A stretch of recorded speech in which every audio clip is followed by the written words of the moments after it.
Today we are making a very simple butter chicken. First I cut my chicken breast. I prefer slightly bigger pieces, but there's really no wrong size here. Then I sprinkle some cornstarch over the chicken and massage it until every piece is fully coated. Now I add some neutral oil and a piece of butter to the pan and heat it up. I use the oil so the butter doesn't burn too quickly. Then the chicken goes in and I sear it on high heat.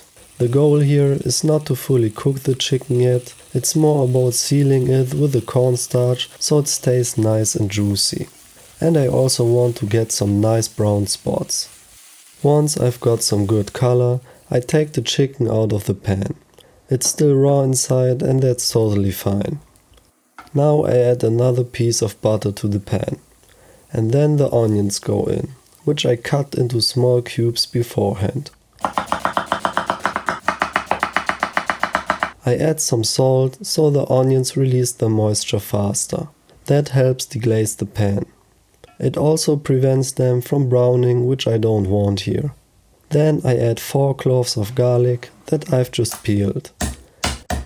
And right after that some ginger. I peeled it with a spoon and cut it into thin stripes.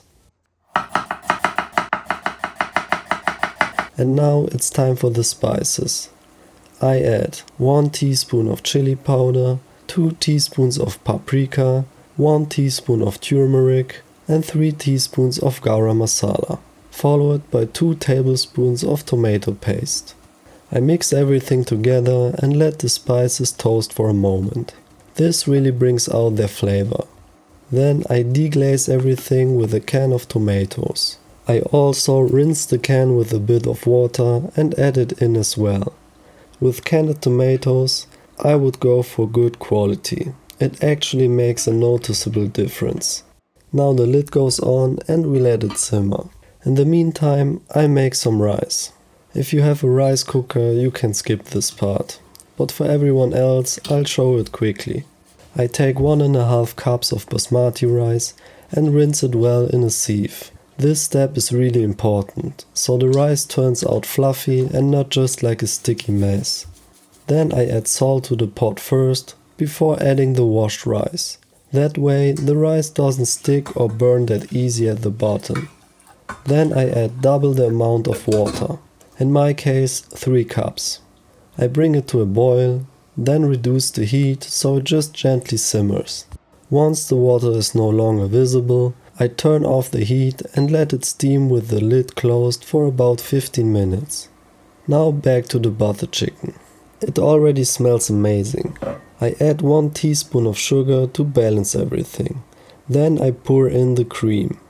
I mix everything together and then blend it until smooth with a hand blender.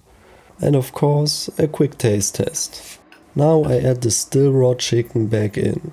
Mix everything so it's fully coated in the sauce and let it simmer on low heat with the lid on until the chicken is fully cooked. That should take about 10 minutes.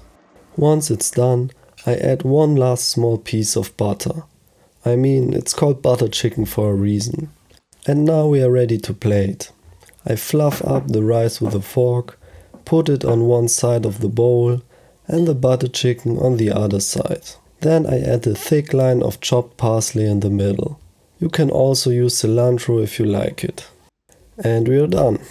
You might have noticed that I plated it differently than in the thumbnail. And that's because the thumbnail world is kind of its own thing.